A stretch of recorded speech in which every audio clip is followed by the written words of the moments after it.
اللہ سبحانہ تعالیٰ کے خوبصورت ناموں کے بارے میں جانیں گے، سوال یہ پیدا ہوتا ہے کہ اللہ سبحانہ تعالیٰ کے ناموں کے بارے میں جاننا کیوں ضروری ہے؟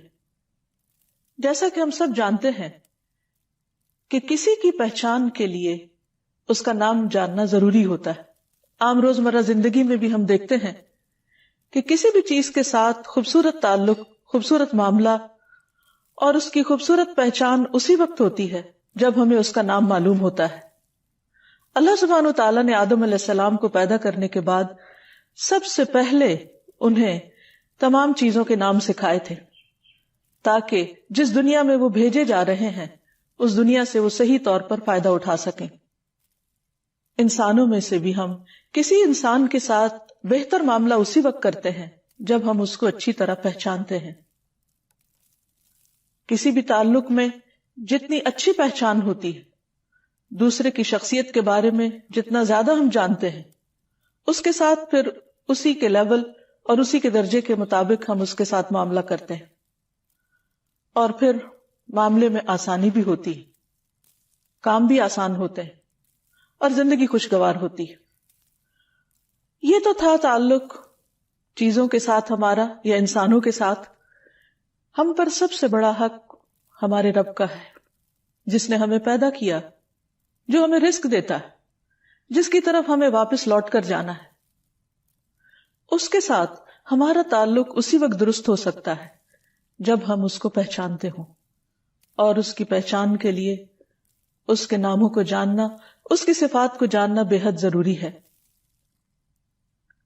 اللہ سبحانہ وتعالیٰ نے ہمیں اپنی عبادت کے لیے پیدا کیا ہے. اس عبادت کا حق اس وقت تک ادا ہی نہیں ہو سکتا جب تک ہم اپنے معبود کو، یعنی جس کی ہم عبادت کرتے ہیں، اس کو جانتے نہ ہوں. ہم اس پر ایمان رکھتے ہیں، لیکن ایمان اس وقت تک کامل نہیں ہو سکتا جب تک ہم اس کو جانتے نہ ہوں جس پر ہم ایمان رکھتے ہیں. تو اس لیے ہم سب کے لیے بے حد ضروری ہے کہ ہم اپنے خالق و مالک کو پہچانیں، اور اس کی پہچان کے لیے اس کے ناموں کو جاننا، اس کی صفات کو جاننا بے حد ضروری ہے. اللہ سبحانہ وتعالیٰ پر ایمان، اس کے تقاضے اسی وقت پورے ہو سکتے ہیں جب ہم اس کی صفات کو جانیں. اللہ سبحانہ وتعالیٰ پر ایمان کے جو ارکان ہیں، ان میں سے ایک اس کے وجود پر ایمان ہے، دوسرا اس کی ربوبیت پر ایمان ہے، تیسرے اس کے اسماء اور صفات پر ایمان ہے. یعنی ہم یہ جانیں کہ اللہ سبحانہ وتعالیٰ کون ہے، ہم یہ جانیں کہ وہ کیسا رب ہے، ہم یہ جانیں کہ اس کے کیسے نام ہیں اور اس کی کیسی صفات ہیں. اور ویسے بھی جب ہم اس کو ایک مانتے ہیں، یعنی ہم اس کی توحید پر یقین رکھتے ہیں، تو یہ توحید بھی اس وقت تک صحیح معنوں میں اس کا حق ادا نہیں ہو سکتا جب تک کہ ہم اس کو پہچانتے نہ ہوں. خود اللہ سبحانہ تعالیٰ نے قرآن مجید میں اپنے بارے میں اپنی پہچان کرائی ہے. رسول اللہ صلی اللہ علیہ وسلم نے اللہ سبحانہ تعالیٰ کی پہچان مختلف ناموں کے ذریعے کروائی ہے. اللہ سبحانہ تعالیٰ فرماتے ہیں وَلِلَّهِ الْأَسْمَاءُ الْحُسْنَى فَادْعُوهُ بِهَا، اور اللہ کے لیے ہیں اچھے اچھے نام، تو اس کو ان ناموں کے ذریعے پکارو، اس سے دعا کرو.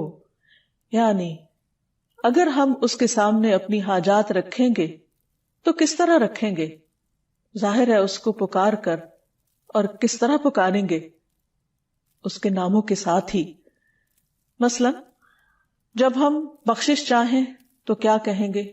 یا غفور اغفر لی، اے بہت زیادہ بخشش فرمانے والے تو مجھے بخش دے. اگر ہم اپنے لیے حفاظت اور پروٹیکشن چاہیں گے تو اس کے نام یا حفیظوں کے ساتھ پکاریں گے، اے حفاظت کرنے والے تو میری حفاظت فرما. جب ہم اپنے لیے رحمت چاہیں گے تو کیسے پکاریں گے؟ یا رحیم ارحمنی، اے رحمت فرمانے والے تو مجھ پر اپنی رحمت فرما. اسی طرح اس کے ناموں کے ساتھ اس کو پکارنا اس کی عبادت بھی ہے. اور عبادت کس طرح کہ ان ناموں کو جان کر پھر اس کے ساتھ جو ہمارا درست تعلق ہوگا اس کا حق ہم کس طرح ادا کریں گے، اس حق کو اپنے اوپر پہچاننا، اپنے بارے میں جاننا اور اس کے مطابق اس کے ساتھ معاملہ کرنا، یہ دراصل اس کی عبادت کا بہترین طریقہ ہے۔ مثلا جب ایک انسان گناہ کرتا ہے اور وہ اللہ سبحانہ و تعالیٰ کی طرف پلٹنا چاہتا ہے، معافی مانگنا چاہتا ہے، تو جب تک وہ یہ نہیں جانتا کہ اس کا رب بہت زیادہ معاف کرنے والا ہے، توبہ قبول کرنے والا ہے، تو وہ توبہ کس طرح کرے گا، کس قسم کی توبہ کرے گا؟ اسی طرح اگر انسان اپنی زبان سے اپنے رب کا ذکر کرتا ہے، تو جب تک وہ یہ نہیں جانتا کہ رب سنتا ہے تو وہ ذکر کیوں کرے گا اور وہ کس قسم کا ذکر کرے گا؟ ہاں، جب وہ جان لے گا کہ اس کا رب بہت زیادہ سننے والا ہے، وہ نہ صرف یہ کہ ہماری ظاہری آوازوں کو سنتا ہے بلکہ وہ ہمارے دل کے اندر اٹھنے والے خیالات تک اور اندر کی سسکیوں تک کو سنتا ہے۔ پھر اسی طرح جب ہم عام روزمرہ زندگی میں کوئی عمل کریں تو ہمارے اعمال کو چونکہ وہ دیکھتا ہے، تو اگر ہم یہ جانتے ہو کہ وہ البصیر ہے، دیکھنے والا ہے، تو یقیناً ہمارا طرز عمل بدل جائے گا۔ اسی طرح اگر ہم یہ جانتے ہو کہ وہ ہمارے دل کے اندر اٹھنے والے خیالات اور وسوسوں تک کو جانتا ہے، تو یقیناً ہم اس کے اللطیف ہونے پر یقینی طور پر ایمان رکھیں گے۔ تو بہرحال اللہ سبحانہ وتعالیٰ کے ساتھ زندگی کے ہر معاملے میں، ہر لمحے میں، ہر موقع پر اسی وقت تعلق درست ہو سکتا ہے جب ہم اس کی مختلف صفات کو اس موقع کی مناسبت سے جانیں گے اور پہچانیں گے۔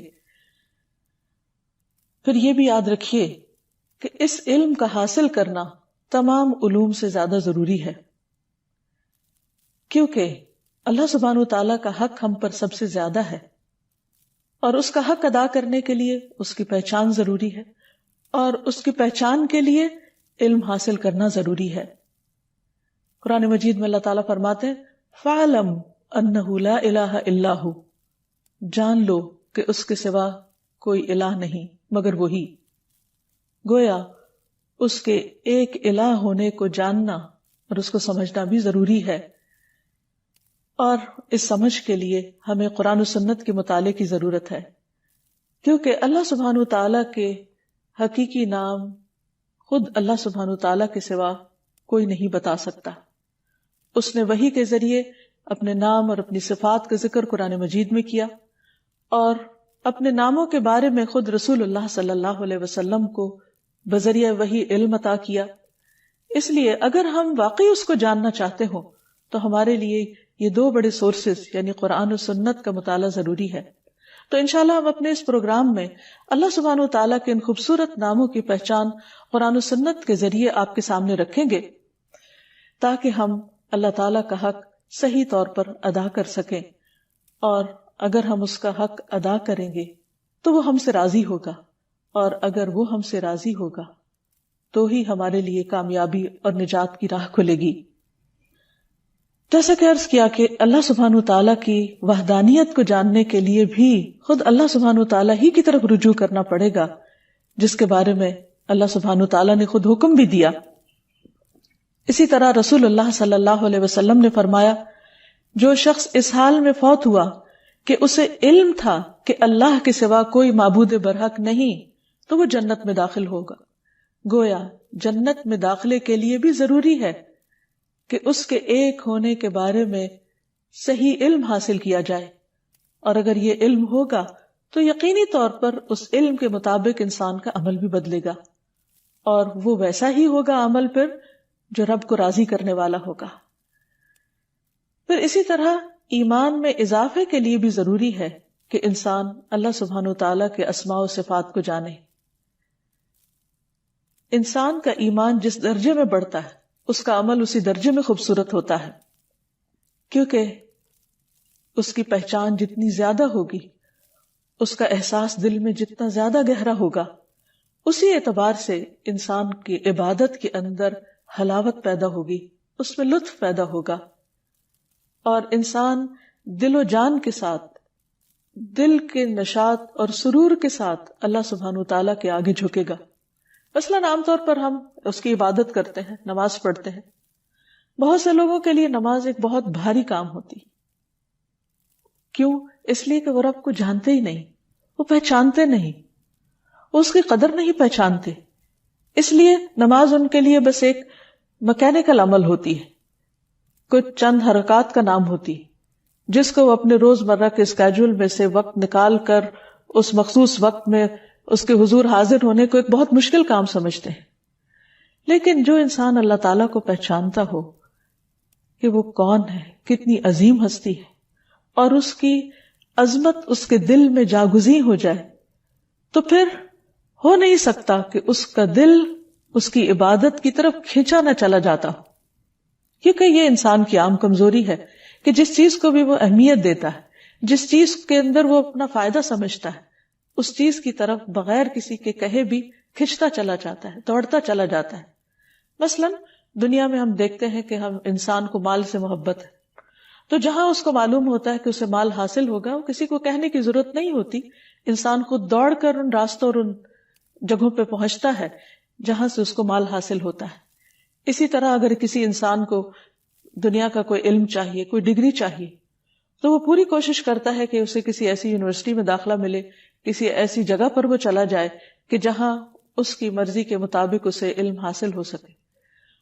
کسی کے کہنے پر اور کسی کے ابھارنے پر وہ اس طرف نہیں چلتا، بلکہ وہ خود اپنے دل کے شوق اور محبت کے ساتھ اور اپنی طلب اور تڑپ کے ساتھ اس راستے پر چلتا ہے۔ اسی طرح انسان کو دنیا میں جس بھی چیز کی چاہت ہوتی ہے وہ اس کے لیے راہیں نکال لیتا ہے۔ تو جب انسان کو اللہ سبحانہ وتعالیٰ کی پہچان ہو جاتی ہے تو پھر اللہ سبحانہ وتعالیٰ کی طرف جانے اور اس کی عبادت کرنے اور اس کے آگے جھکنے میں انسان کو مشکل پیش نہیں آتی۔ حقیقت یہ ہے کہ اللہ کی پہچان دلوں کے اطمینان کا سبب ہے، اللہ کی پہچان روح کے تزکیے کا ذریعہ ہے، اللہ کی پہچان عبادت میں لطف کا ذریعہ ہے۔ اس لیے ان ناموں کو جاننا، اس کی صفات کو جاننا بے حد ضروری ہے۔ پھر یہ کہ ہم سب بحیثیت مسلمان یہ بات جانتے ہیں کہ اللہ تعالیٰ نے ہمیں اپنی عبادت کے لیے پیدا کیا ہے۔ قرآن مجید میں اللہ تعالیٰ فرماتے ہیں وَمَا خَلَقْتُ الْجِنَّ وَالْإِنسَ إِلَّا لِيَعْبُدُونَ، کہ میں نے جن و انس کو اپنی عبادت کے لیے پیدا کیا ہے۔ مجاہد کہتے ہیں کہ إِلَّا لِيَعْبُدُونَ کا مطلب ہے إِلَّا لِيَعْرِفُونَ، کہ وہ مجھے پہچانے، یعنی عبادت کی بھی اصل روح کیا ہے؟ اللہ کی پہچان۔ اور جیسی پہچان ہوگی، جیسی معرفت ہوگی، ایسی ہی اس کی ذات پر یقین اور اس پر اعتماد ہوگا، اور جیسا یقین اور اعتماد ہوگا اسی کے مطابق اس کی طرف رجوع ہوگا۔ انسان کی زندگی میں مختلف طرح کے اتار چڑھاؤ آتے رہتے ہیں، کوئی بھی 2 دن ایک جیسے نہیں ہوتے۔ کبھی انسان کا دل خوش ہوتا ہے اور کبھی اداس ہوتا ہے، کبھی وہ کسی خوف کی حالت میں ہوتا ہے اور کبھی کسی غم کی حالت میں ہوتا ہے۔ اگر دیکھا جائے تو انسان کی زندگی کے کوئی بھی 2 دن برابر نہیں ہوتے۔ ایک دن اگر انسان خوش ہے تو دوسرے دن اداس ہوگا، ایک دن خوف کی حالت میں ہے تو دوسرے دن غم کی حالت میں۔ انسان کی یہ بدلتی ہوئی کیفیات بعض اوقات خود اس کے اپنے کنٹرول میں بھی نہیں ہوتی۔ ایسے میں انسان اپنے آپ کو انتہائی کمزور محسوس کرتا ہے اور اس کو کسی بڑے سہارے کی ضرورت ہوتی ہے۔ عام طور پر انسان پھر کس کا سہارا لیتا ہے؟ اپنی کسی بھی ایسی تکلیف، مجبوری اور کمزوری کی حالت میں وہی جو اس کو سامنے نظر آتا ہے، حالانکہ اس سے بڑا سہارا موجود ہے، لیکن وہ اس کو جانتا نہیں، وہ اس کو پہچانتا نہیں۔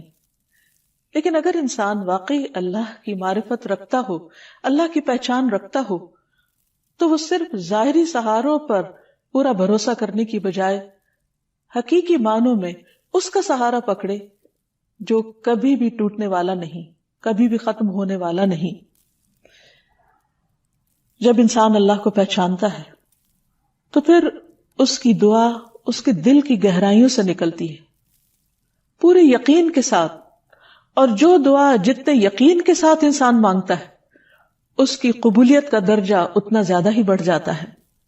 پھر اسی طرح اللہ سبحانہ وتعالیٰ نے خود قرآن مجید میں ان ناموں کا واسطہ دے کر ان ناموں کے ذریعے دعا کرنے کے لیے کہا ہے، وَلِلَّهِ الْأَسْمَاءُ الْحُسْنَى فَادْعُوهُ بِهَا۔ لیکن یہ نام محض نام نہیں ہے۔ دنیا میں تو بہت سی چیزوں کے نام صرف نام ہوتے ہیں، وہ ان کی پہچان نہیں ہوتے۔ یہ نام چونکہ اس کی پہچان کا ذریعہ ہے، اسی لیے اللہ تعالیٰ فرماتے ہیں رب السماوات والارض وما بینہما فاعبدہ واستبر لعبادتہ هل تعلم له سمیہ. رب ہے آسمانوں اور زمین کا اور ان دونوں کے درمیان کی چیزوں کا، سو اس کی عبادت کرو اور اس کی عبادت پر خوب جمے رہو. کیا تم اس کا کوئی ہم نام جانتے ہو؟ یعنی اس کے سوا کوئی اور ایسا ہے کہ جس سے تم دعا کرو گے، جس کو تم پکارو گے، جو حقیقی معنوں میں تمہاری مدد کر سکتا ہو، جو تکلیف کے وقت تمہاری تکلیف دور کر سکتا ہو، جو تمہارے دل کو تھام سکتا ہو؟ کوئی بھی تو اور نہیں، کیونکہ اس کے سوا باقی سب تو مخلوق ہیں، اور ساری مخلوق خالق کے مقابلے میں کمزور ہے. وہ جس نے بنایا اور وہ جو بنائے گئے دونوں برابر نہیں ہو سکتے. اس لیے انسان جب اللہ تعالیٰ کو پہچانتا ہے تو پھر حقیقی معنوں میں اس سے ٹوٹ کر دعا مانگتا ہے، اور اس طرح وہ اپنے حقیقی مطلوب کو پا لیتا ہے، اور حقیقی معنوں میں پھر اسے اللہ کی مدد بھی حاصل ہوتی ہے، جو انسان کے لیے نہ صرف اس دنیا میں بلکہ اس کی آخرت میں بھی بہت ضروری ہے، جب باقی سب سہارے ساتھ چھوڑ جائیں گے، جب اپنے قریبی پیارے عزیز رشتہ دار دوست بھی کام نہ آئیں گے، اس وقت وہی رب اکیلا ہم سب کا مددگار ہوگا، ان کا مددگار ہوگا جو آج دنیا میں اس سے صحیح طور پر تعلق قائم کرتے ہیں اور اپنی جلوتوں اور خلوتوں میں اس کو پکارتے ہیں، جس کے ساتھ ان کا تعلق صرف زبان کا تعلق نہیں ہوتا، حقیقی معنوں میں دل کا تعلق ہوتا ہے. ایسے لوگ دنیا میں چلتے پھرتے بظاہر دنیا کے کام کاج کرتے نظر آتے ہیں، لیکن اپنے رب کی پہچان کی وجہ سے دل میں ہر وقت اس رب کی محبت محسوس کرتے ہیں. رب کی محبت ہمارے دل کی غذا ہے، ہماری روح کی غذا ہے، ہمارے عمل کی طاقت ہے، اور ہمیں اس دنیا میں صحیح رستے پر چلنے میں مددگار ہے. وہ دل کی ایسی روشنی ہے جس کے بغیر صحیح اور غلط کا فرق معلوم نہیں ہو سکتا. رب کی پہچان دلوں کی وہ روشنی ہے کہ جس کے بغیر انسان اچھے اور برے میں صحیح معنوں میں تمیز نہیں کر سکتا، جس کے بغیر وہ صحیح اور غلط کا فرق نہیں جان سکتا. اس لیے جب بندہ اپنے رب کو پہچانتا ہے تو پھر ہر غلطی کرنے کے بعد بھی اسی کی طرف لوٹتا ہے. ابو ہریرہ رضی اللہ عنہ کہتے ہیں کہ میں نے نبی صلی اللہ علیہ وسلم کو فرماتے ہوئے سنا ہے، ایک بندے نے بہت گناہ کیے اور کہا اے میرے رب میں نے گناہ کیا تو مجھے بخش دے. اللہ تعالیٰ فرماتا ہے میرا بندہ جانتا ہے کہ اس کا کوئی رب ہے، میرا بندہ جانتا ہے، اس کو معلوم ہے کہ اس کا کوئی رب ہے جو گناہوں کو معاف کرتا ہے اور گناہ کی وجہ سے سزا بھی دیتا ہے. میں نے اپنے بندے کو بخش دیا. پھر بندہ رکا رہا جتنا اللہ نے چاہا کہ وہ اس گناہ سے رکا رہے، اور پھر اس نے گناہ کر لیا، کیونکہ انسان کمزور ہے، پھر واپس وہیں جا گرتا ہے جہاں سے وہ اٹھتا ہے. پھر اس نے عرض کیا اے میرے رب تو مجھے معاف کر دے، میں نے دوبارہ گناہ کر لیا ہے، اے میرے رب مجھے بخش دے. اللہ تعالیٰ فرماتا ہے میرا بندہ جانتا ہے کہ اس کا کوئی رب ہے جو اس کا گناہ معاف کرتا ہے اور اس کے بدلے سزا بھی دیتا ہے. میں نے اپنے بندے کو بخش دیا. پھر وہ بندہ رکا رہا جب تک اللہ نے چاہا، اس گناہ سے رکا رہا اور پھر گناہ کر بیٹھا. پھر بندہ دوبارہ اللہ کے حضور پلٹتا ہے، کیونکہ وہ جانتا ہے کہ اس کا کوئی رب ہے جو گناہوں کو معاف بھی کرتا ہے اور گناہوں پر سزا بھی دیتا ہے. پھر وہ رب کو پکارتا ہے، رب اسے پھر بخش دیتا ہے. اللہ تعالیٰ فرماتا ہے میرا بندہ جانتا ہے اس کا رب ہے جو معاف کرتا ہے اور سزا بھی دیتا ہے. میں نے اپنے بندے کو 3 بار معاف کیا، بس اب جو چاہے عمل کرے، یعنی جتنی بار بھی وہ گناہ کرے گا، اگر وہ مجھے پہچان کر میری طرف پلٹے گا اور حقیقی معنوں میں شرمندگی کے ساتھ مجھ سے معافی مانگے گا، یہ جانتے ہوئے کہ میں معاف کر سکتا ہوں، تو میں اس کو معاف کر دوں گا، اور اس کے بغیر چارہ بھی نہیں. یہ ہو نہیں سکتا کہ ہم بار بار غلطی نہ کریں، اور اگر ہم یہ نہ جانتے ہوں کہ ہمارا رب بار بار معاف کر سکتا ہے تو پھر انسان مایوس ہو جائے گا، اور اگر انسان مایوس ہو جائے تو پھر زندگی میں وہ آگے نہیں بڑھ سکتا، وہ ترقی نہیں کر سکتا. تو اس لیے بندے کے لیے یہ جاننا بہت ضروری ہے، اس دنیا اور آخرت کی بھلائی اور کامیابی، فلاح اور نجات کے لیے، کہ وہ اپنے رب کے اس صفت کو جانتا ہو کہ واقعی وہ بخشنے والا ہے. پھر اسی طرح جو شخص ان ناموں کو جان لے اس کے لیے جنت کی خوشخبری ہے. رسول اللہ صلی اللہ علیہ وسلم نے فرمایا، اللہ تعالیٰ کے 99 نام ہیں، ایک کم 100. جو شخص ان سب کو محفوظ رکھے گا وہ جنت میں داخل ہوگا. اللہ سبحانہ وتعالیٰ کے ناموں کو جاننے اور اس کی پہچان کے بارے میں یہ بھی یاد رکھیے کہ ان ناموں کی پہچان صرف دنیا کی کامیابی کا ذریعہ ہی نہیں بلکہ آخرت میں جنت کے حصول کا ذریعہ بھی ہے، جس سے بڑی کوئی کامیابی ہے ہی نہیں. رسول اللہ صلی اللہ علیہ وسلم نے ارشاد فرمایا، اللہ تعالیٰ کے 99 نام ہیں، یعنی ایک کم 100. جو شخص ان سب کو محفوظ رکھے گا وہ جنت میں داخل ہوگا. یہ صحیح بخاری کی روایت ہے. اسی طرح صحیح مسلم کی روایت ہے، اس میں ابو ہریرہ ہی روایت کرتے ہیں کہ رسول اللہ صلی اللہ علیہ وسلم نے فرمایا، اللہ تعالیٰ کے 99 نام ہیں، جس نے انہیں محفوظ کیا وہ جنت میں داخل ہوگا، اور بلا شبہ اللہ وتر ہے اور وتر کو پسند کرتا ہے. اس کا کیا مطلب ہے؟ من احصاها دخل الجنہ، جس نے ان ناموں کو شمار کیا وہ جنت میں داخل ہوگا. یعنی ان ناموں کا احاطہ کرنے کی کوشش کی، ان ناموں کے معنی کو جانا، ان کے تقاضے کے مطابق عمل کیا، اور پھر ان کی بنا پر اپنے رب، اپنے خالق و مالک کے ساتھ اپنے تعلق کو درست کیا، اور ان ناموں کے تقاضے کے مطابق اپنے اعمال کو تبدیل کیا، تو ایسا شخص اللہ سبحانہ تعالیٰ کی رحمت کا مستحق ہوگا. ابن القیم رحمہ اللہ کہتے ہیں کہ اللہ کے اسماء کو گن کر محفوظ رکھنے کے کچھ مرتبے ہیں، کچھ درجے ہیں. بندہ جب ان ناموں کو یاد کر لیتا ہے تو جنت میں داخل ہو جاتا ہے. یاد کرنے سے مراد صرف زبانی میمورائز کرنا ہی نہیں، بلکہ ابن القیم کے مطابق پہلا مرتبہ ہے ان کے الفاظ کو گننا اور شمار کرنا، دوسرا مرتبہ ہے ان کے معنی اور مفہوم کو جاننا، تیسرا مرتبہ ہے ان کے ساتھ دعا مانگنا، کیونکہ اللہ سبحانہ وتعالیٰ نے فرمایا وَلِلَّهِ الْأَسْمَاءُ الْحُسْنَى فَادْعُوهُ بِهَا، اور اللہ ہی کے لیے ہیں اچھے اچھے نام، پس تم اس کو ان ناموں کے ساتھ پکارو. اور اللہ کے ناموں کے ساتھ دعا مانگنے کے 2 مرتبے ہیں.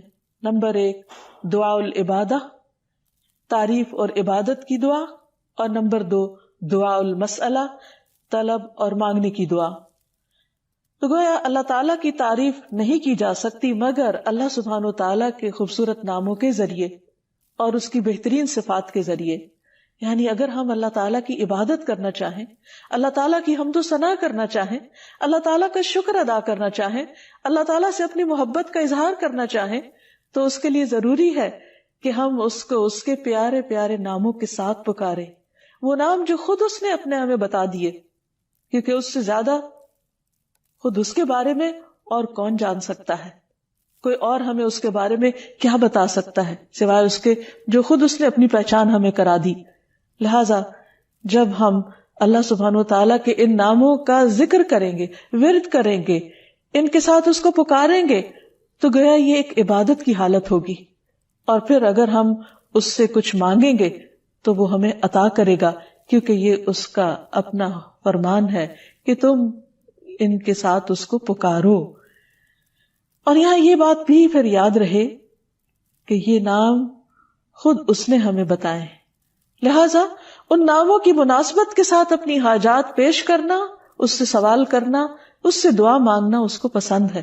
ویسے بھی دعا کرنا ایک عبادت ہے، اور اللہ سبحانہ وتعالیٰ اس بندے سے خوش ہوتا ہے، اس سے راضی ہوتا ہے جو اپنی ہر چھوٹی بڑی ضرورت میں اللہ سبحانہ وتعالیٰ کی طرف رجوع کرتا ہے. اور اس میں بندے کے لیے عین سعادت ہے، خوش قسمتی ہے کہ اللہ نے اپنے بندوں کو اپنا ہی محتاج کیا، جو ان کا حقیقی مالک ہے اور ان کو سب کچھ دینے پر قادر ہے. انہیں دوسری مخلوقات کے تابع نہیں کیا. باقی مخلوقات درخت ہوں یا پتھر ہوں، زمین ہو یا آسمان ہو، ستارے ہوں یا چاند ہوں، یہ سب تو انسان کی خدمت میں لگے ہوئے ہیں.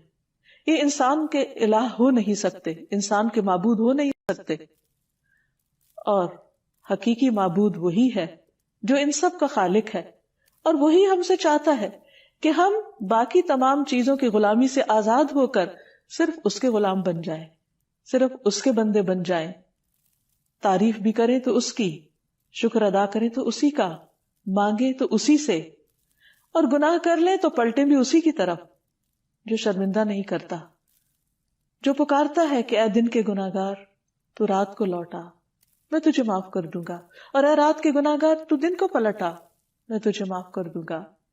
اگر تیرے گناہ آسمان کے کناروں تک پہنچ جائیں تو میں اتنی ہی مغفرت کے ساتھ تجھے ملوں گا اور میں تجھے معاف کر دوں گا۔ وہ ہمارا اپنا رب ہے، وہ تمام بندوں اور تمام مخلوق سے زیادہ ہم سے محبت کرنے والا ہے۔ ہماری نجات اسی کے دامن میں ہے، اسی کی طرف رجوع کرنے میں ہے۔ لہٰذا یہ نام جہاں عبادت کا ذریعہ ہے، وہاں مانگنے کا ذریعہ ہے، دعا کا ذریعہ ہے، لہٰذا اس سے مانگتے رہنا چاہیے۔ اور پھر اس معاملے میں ایک احتیاط بھی ضروری ہے، اور وہ یہ کہ اللہ سبحانہ وتعالیٰ کو صرف وہی نام دیے جائیں گے جو اس نے خود ہمیں بتائے۔ ہم اپنی طرف سے اس کا کوئی نام نہیں رکھ سکتے، اور نہ ہی ہمیں اس کی اجازت ہے کہ ہم اس کے ناموں میں الحاد کریں، درست راستے سے ہٹیں۔ یعنی جو نام اللہ سبحانہ وتعالیٰ نے یا اللہ سبحانہ وتعالیٰ نے اپنے حبیب محمد صلی اللہ علیہ وسلم کے ذریعے ہمیں بتائے ہیں، اس کے علاوہ ہم اپنی طرف سے اس کا کوئی نام نہیں رکھ سکتے۔ مثلا ہم یہ جانتے ہیں کہ اللہ سبحانہ وتعالیٰ شفا دیتے ہیں، لیکن ہم اللہ سبحانہ وتعالیٰ کا نام ڈاکٹر نہیں رکھ سکتے، وہ نام انسانوں کے لیے۔ تو وہ نام جو عام طور پر ہم نے انسانوں کے لیے رکھے ہیں یا انسانوں کی جو صفات ہیں، وہ اللہ سبحانہ وتعالیٰ کو زیبا نہیں ہے۔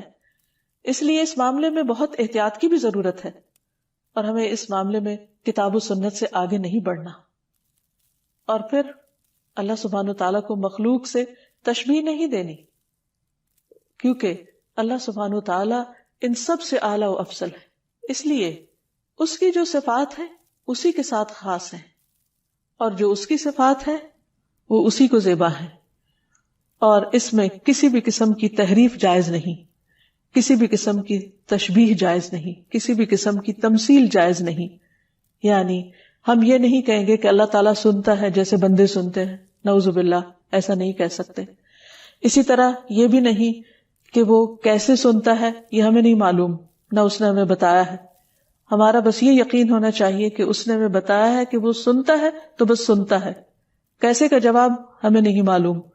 اسی طرح اس کے ناموں میں کمی اور کوتاہی بھی درست نہیں۔ ہمارا ایمان ہے اس پر، وہ ویسا ہی ہے جیسا اس نے ہمیں بتایا ہے کہ وہ ہے۔ بہرحال یہ بات ہمیشہ ہمارے ذہن میں رہے کہ اللہ سبحانہ وتعالیٰ کے نام اور اس کی صفات جن کا ہم آئندہ ذکر پڑھیں گے، سنیں گے، کریں گے، وہ صرف اسی کے لیے خاص ہیں، اسے مخلوق کے ساتھ تشبیہ نہیں دی جا سکتی۔ قرآن مجید میں اللہ تعالیٰ فرماتے ہیں لیس کمثلہ شیء وہو السمیع البصیر، کہ اس کی مثال کی طرح بھی کوئی مثال نہیں، کوئی چیز اس جیسی نہیں۔ اس لیے جب ہم اس کے مختلف ناموں اور صفات کا ذکر سنیں یا پڑھیں تو انہیں مخلوق کے ساتھ ذہن میں نہ لائیں، وہ صرف اسی کے لیے خاص ہے، اور یہ یقین رکھیں کہ وہ سننے والا ہے، دیکھنے والا ہے، لیکن وہ اس طرح نہیں سنتا جیسے بندے سنتے ہیں، اور اس طرح نہیں دیکھتا جیسے بندے دیکھتے ہیں۔ تو یہاں چلتے ہوئے یہ بات بھی ذہن میں رہے کہ اللہ سبحانہ وتعالیٰ کے ناموں اور صفات کو جاننے کے لیے کچھ قواعد، کچھ طریقے اور کچھ اصول ہیں جن کو ذہن میں رکھنا ضروری ہے۔ پہلی چیز یہ کہ اللہ سبحانہ وتعالیٰ کے سارے ہی نام اچھے ہیں۔ اللہ لا الہ الا ہوا لہ الاسماء الحسنی، اللہ وہ ہے جس کے سوا کوئی معبود برحق نہیں، سب سے اچھے نام اسی کے ہیں۔ ایک اور جگہ پر فرمایا قل ادعوا اللہ او ادعوا الرحمن ایما تدعوا فلہ الاسماء الحسنی، کہہ دو اللہ کو پکارو یا رحمان کو پکارو، تم جس کو بھی پکارو گے سو یہ بہترین نام اسی کے ہیں۔ یعنی اللہ سبحانہ وتعالیٰ تو ایک ہے، اس کی صفات بہت ساری ہیں، جس بھی صفت کے ذریعے، جس بھی نام کے ذریعے اس کو پکارو گے تو اصل میں پکارنا تو اسی کو ہے. ایک اور جگہ پر فرمایا هو اللہ الخالق البارئ المصور لہ الاسماء الحسنى یسبح لہ ما فی السماوات والارض وہو العزیز الحکیم. وہ اللہ ہی ہے جو خالق ہے، جو پیدا کرنے والا ہے، تصویر گری کرنے والا ہے، اسی کے ہیں اچھے اچھے نام. زمین و آسمان کی ہر چیز اس کی تسبیح بیان کر رہی ہے، اس کی پاکی بیان کر رہی ہے، اور وہ زبردست ہے، حکمت والا ہے. اس لیے قرآن مجید کی جتنی آیات میں اللہ سبحانہ وتعالیٰ کے ناموں کا ذکر آتا ہے، اس کی صفات کا ذکر آتا ہے، وہاں حسنہ کا لفظ ساتھ ہی آتا ہے. اور حسنہ کا معنی ہوتا ہے وہ چیز جو حسن اور خوبی کی انتہا کو پہنچی ہوئی ہو، یعنی مبالغہ کا صیغہ، یعنی جس میں مبالغہ ہے. تو اللہ تعالیٰ کے یہ نام صرف نام نہیں بلکہ اس کی صفات ہے، اور اس کی یہ صفات کمال کی، ان میں کمال بھی ہے، ان میں جمال بھی ہے، ان میں جلال بھی ہے. تو ان تمام صفات کے ساتھ ہمیں اس کے ناموں کو جاننا ہے، اس کی پہچان کرنی ہے.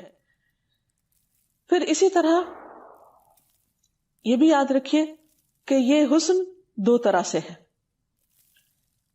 ایک تو یہ کہ یہ اپنی جگہ، یہ الفاظ بڑے خوبصورت ہیں جن کے ذریعے یہ صفات ہمیں معلوم ہوتی ہیں، اور دوسرے سے اعتبار سے کہ ایک نام کو جب دوسرے نام کے ساتھ ملا کر ذکر کیا جاتا ہے تو بعض اوقات بظاہر دیکھنے میں وہ دو بالکل مختلف صفات ہوتی ہیں، لیکن وہ دو جب اکٹھی آتی ہیں تو ان کے اندر ایک اور ہی خوبصورتی اور ایک زبردست حسن پیدا ہو جاتا ہے، جس کے انشاءاللہ آئندہ ہم تفصیلات پڑھیں گے. مثلا یہاں بھی ہم دیکھتے ہیں کہ جیسے اللہ سبحانہ وتعالیٰ کی ایک صفت العزیز ہے اور دوسری الحکیم ہے. عموماً قرآن مجید میں دو صفات اکٹھی آتی ہیں. العزیز کا معنی ہے زبردست یا غلبے والا، جس میں قوت کا اظہار پایا جاتا ہے، اور دوسری طرف الحکیم حکمت والا، وزڈم والا.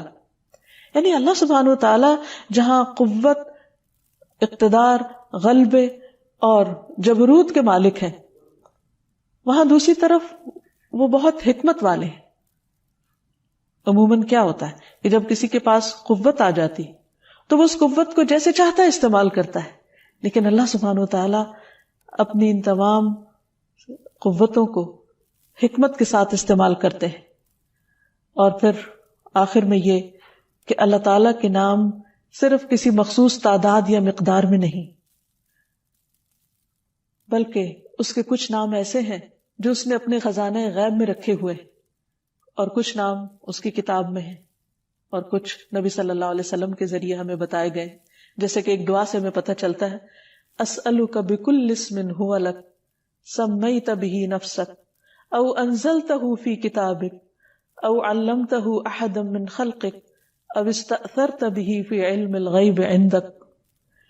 کہ اے اللہ، میں تجھ سے تیرے ہر نام کے واسطے سے دعا کرتا ہوں، وہ نام جو تو نے اپنی ذات کے لیے رکھے، یا وہ نام جو تو نے اپنی کتاب میں اتارے، یا وہ نام جو تو نے اپنے مخلوقات میں سے کسی کو سکھا دیے، یا وہ نام جو تو نے اب تک اپنے خزانہ غیب میں محفوظ فرما رکھے، یعنی کسی کو بھی نہیں بتایا کیونکہ وہ اس سے بے نیاز ہے.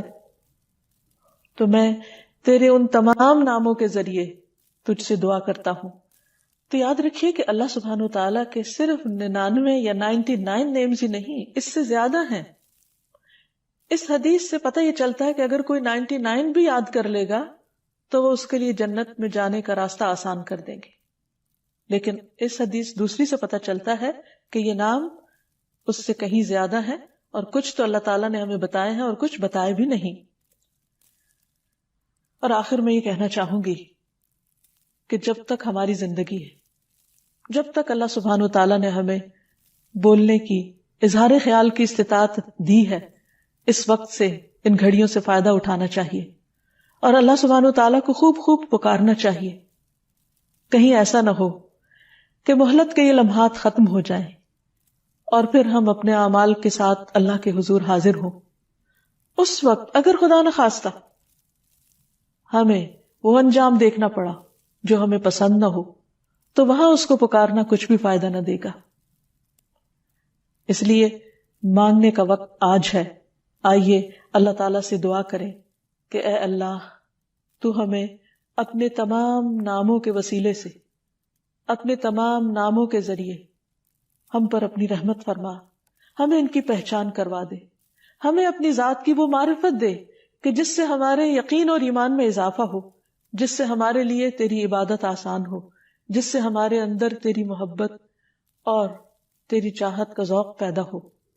اے اللہ تو ہمارے لیے اس کام کو آسان فرما دے۔ لفظ جلالہ یعنی اللہ، جو اللہ سبحانہ تعالیٰ کا ذاتی نام ہے، اس پر بات کریں گے۔ قرآن مجید میں اللہ سبحانہ تعالیٰ نے اپنا تعارف خود اللہ کے نام کے ساتھ کروایا ہے، اور اس کے لیے اس کا بہترین تعارف آیت الکرسی میں ہوا ہے۔ اللہ لا الہ الا ہو الحی القیوم لا تأخذہ سنۃ ولا نوم لہ ما فی السماوات وما فی الارض من ذا الذی یشفع عندہ الا بإذنہ یعلم ما بین ایدیہم وما خلفہم ولا یحیطون بشیء من علمہ الا بما شاء وسع کرسیہ السماوات والارض ولا یؤودہ حفظہما وہو العلی العظیم۔ اللہ وہ ہے کہ اس کے سوا کوئی معبود نہیں، زندہ ہے، ہر چیز کو قائم رکھنے والا ہے، نہ اسے اونگ آتی ہے اور نہ نیند، جو کچھ بھی آسمانوں اور زمین میں ہے اسی کا ہے۔ کون ہے جو اس کے پاس اس کی اجازت کے بغیر سفارش کرے؟ وہ جانتا ہے جو کچھ ان کے سامنے ہے اور جو ان کے پیچھے ہے، اور وہ اس کے علم میں سے کسی چیز کا احاطہ نہیں کر سکتے مگر جتنا وہ خود چاہے۔ اس کی کرسی آسمان و زمین پر چھائی ہوئی ہے اور اسے ان دونوں کی حفاظت نہیں تھکاتی، وہ سب سے بلند اور سب سے بڑا ہے۔ یہ ہے اللہ رب العالمین۔ لفظ اللہ سبحانہ تعالیٰ کا ذاتی نام صرف اللہ ہی کے لیے مخصوص ہے۔ پوری کائنات میں اللہ کے نام سے سوائے اس کے کوئی بھی نہیں جانا جاتا،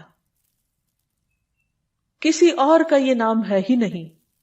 هل تعلم له سمیہ؟ نہیں، یہ نام ایک انتہائی خوبصورت نام ہے۔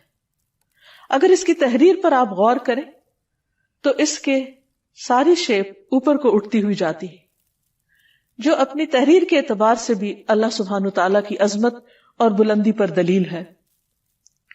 اس کو اسم الجلالہ، اللہ کا عزت والا نام، بلند نام، جلیل القدر نام، جو اسماء حسنہ میں سے سب سے عظیم اور اعلیٰ ہے، صرف اسی کا ہے۔ اس کے لغوی معنی کیا ہے؟ اس کا مطلب کیا ہے؟ اس کی اصل الالہ ہے، لیکن باقی اسماء کے ساتھ جب ال لگتا ہے تو الگ پڑھا جاتا ہے، لیکن سبحان اللہ سبحانہ تعالیٰ کے اس نام میں ال اس کا حصہ بن چکا ہے، یعنی اللہ بجائے اس کے کہ ہم کہیں الالہ، وہ خاص الہ، کیا کہا جاتا ہے؟ اللہ۔ عربی لغت میں یہ لفظ 4 معنوں میں استعمال ہوتا ہے۔ نمبر 1 المعبود، یعنی اللہ کون ہے؟ وہ جو معبود ہے، خاص الہ ہے جس کی عبادت کی جاتی ہے۔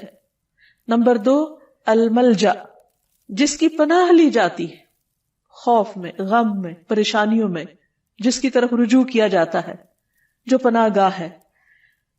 نمبر 3 المفزوع الیہ، یعنی گھبراہٹ میں جس کی مدد حاصل کی جاتی ہے۔ جب سارے سہارے ٹوٹ جاتے ہیں تو ہر انسان، خواہ وہ اس کو نہ بھی مانتا ہو، پھر بھی اسی کی طرف لوٹتا اور پلٹتا ہے۔ اور چوتھا معنی ہے المحبوب، وہ محبوب جس کے ساتھ عظیم محبت ہو، ہر چیز سے بڑھ کر محبت ہو، اور اس کے بارے میں عقل حیران ہو۔ لا تدرکہ الابصار، جس کو نگاہیں نہ پا سکتی ہوں، وہ یدرک الابصار، اور وہ سب نگاہوں کو دیکھتا ہے، جانتا ہے کہ کون سی نگاہ کس طرف اٹھی ہے۔ تو اللہ سبحانہ تعالی دراصل ساری کائنات کا حقیقی معبود ہے، ان کا بھی جو اس کو مانتے ہیں اور ان کا بھی جو اس کو نہیں مانتے۔ الہ برحق وہی ہے جس کی عبادت کی طرف بندوں کے دل مائل ہوتے ہیں جب وہ اس کو دریافت کر لیتے ہیں، جب وہ اس کو پہچان جاتے ہیں، جب وہ اس کی نعمتوں اور اس کی بنائی ہوئی عظیم نشانیوں کو دیکھ کر اس کی طرف مائل ہو جاتے ہیں، جب ان کے دل اس کی وحدانیت کی گواہی دینے لگتے ہیں اور پوری انکساری اور عاجزی کے ساتھ اس کے آگے جھکتے ہیں، اسی سے امیدیں لگاتے ہیں، اسی سے ڈرتے ہیں، اسی کی عظمت دل میں پہچانتے ہیں، پھر اسی کی اطاعت کرتے ہیں، اپنی ضروریات اور مشکلات میں اسی کی طرف رجوع کرتے ہیں۔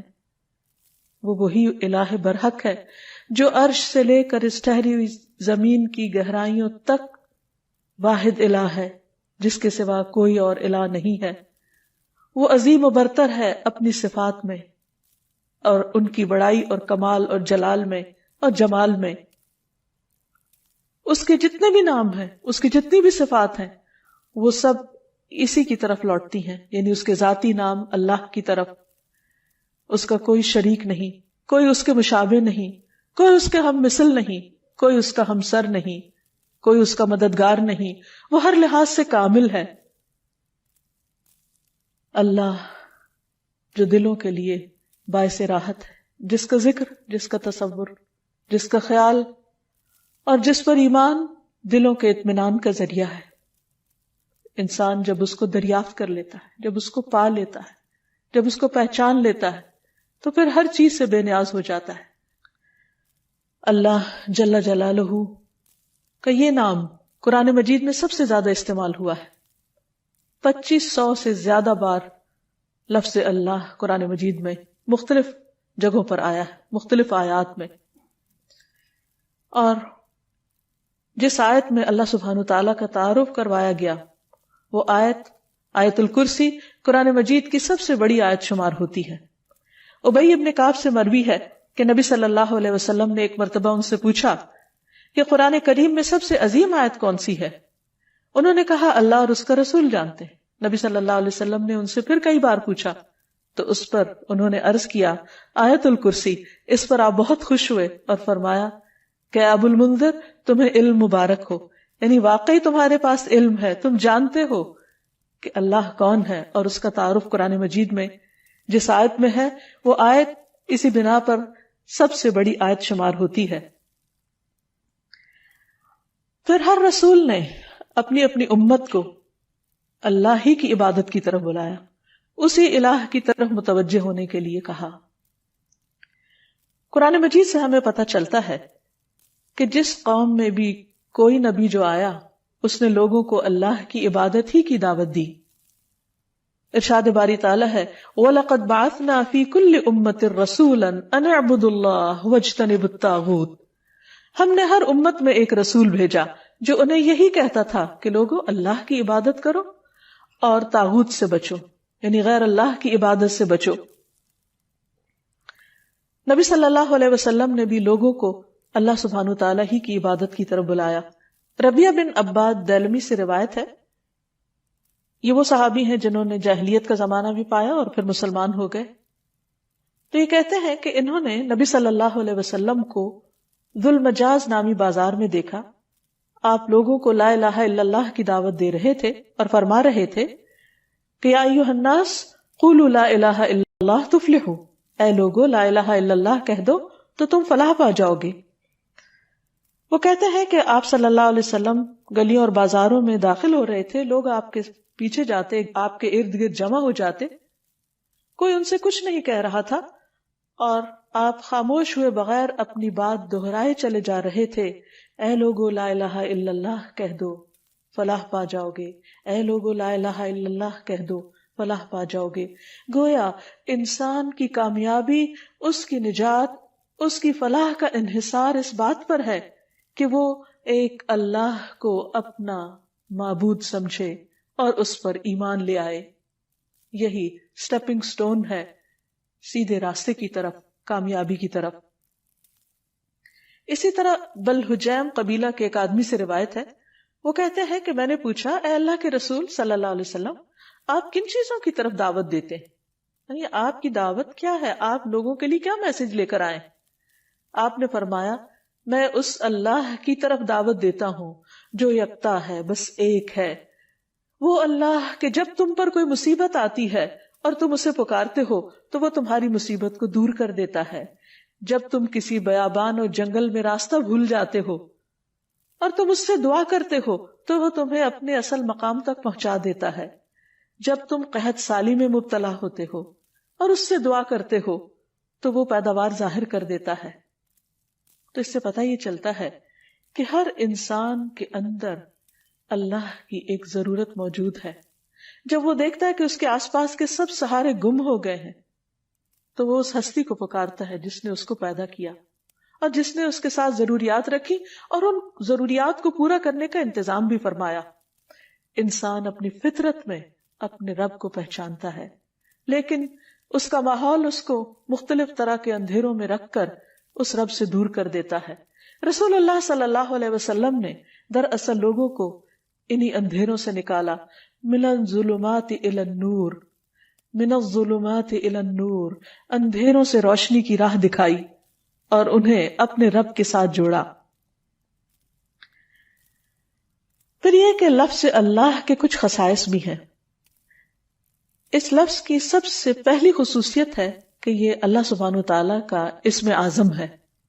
امام غزالی کہتے ہیں کہ جان لو کہ یہ نام 99 ناموں میں سب سے زیادہ عظیم ہے، کیونکہ یہ اس ذات الہیہ پر دلالت کرتا ہے جو تمام صفات الہیہ کو جمع کرنے والی ہے۔ یہ اس ذات کا نام ہے جس کی ساری صفات ہیں، یہاں تک کہ کوئی بھی صفت اس سے جدا نہیں ہوتی، یعنی باقی ساری صفات اسی کی ہیں، یعنی اللہ سبحانہ وتعالی کی۔ پھر ہم دیکھتے ہیں کہ یہ نام ہر حدیث میں وارد ہوا ہے۔ نبی صلی اللہ علیہ وسلم کی جتنی بھی حدیثیں ان کے شروع میں ہر جگہ آتا ہے قال رسول اللہ صلی اللہ علیہ وسلم یا عن النبی صلی اللہ علیہ وسلم۔ تو حدیث کا جتنا بھی ذخیرہ ہے، جتنا بھی خزانہ ہے، اس میں سے ہر حدیث میں اللہ سبحانہ وتعالیٰ کا نام آتا ہے، اسی کی طرف نسبت جاتی ہے۔ پھر اسی طرح تمام اسماء حسنہ کی نسبت اللہ کی طرف ہے، وَلِلَّهِ الْأَسْمَاءُ الْحُسْنَى، اور اللہ ہی کے لیے ہیں سارے اچھے اچھے نام، فَادْعُوهُ بِهَا، بس تم اس کو ان ناموں کے ساتھ پکارو۔ یعنی کیسے کہا جاتا ہے؟ اللہ کون ہے؟ وہ جو الرحمن، الرحیم، القدوس، السلام ہے، یعنی یہ سب اللہ کے نام ہے۔ یہ نہیں کہا جاتا کہ اللہ الرحمن کا نام ہے یا اللہ العزیز کا نام ہے، نہیں، العزیز اور الرحمن دراصل اللہ سبحانہ وتعالیٰ کے نام ہیں یا اس کی صفات ہیں۔ پھر یہ ہے کہ یہ نام سب سے زیادہ پکارا جاتا ہے۔ مصنون دعاؤں کو اگر ہم دیکھیں، نبی صلی اللہ علیہ وسلم نے اللہ سبحانہ وتعالیٰ کو جن ناموں سے پکارا ان میں سب سے زیادہ یہی نام آتا ہے اللہم کے ساتھ۔ خود درود شریف کا آغاز بھی اللہم کے ساتھ ہوتا ہے۔ تو اللہ ہے، اللہ، تو میم آخر میں جو مشدد ہے یہ کیا چیز ہے؟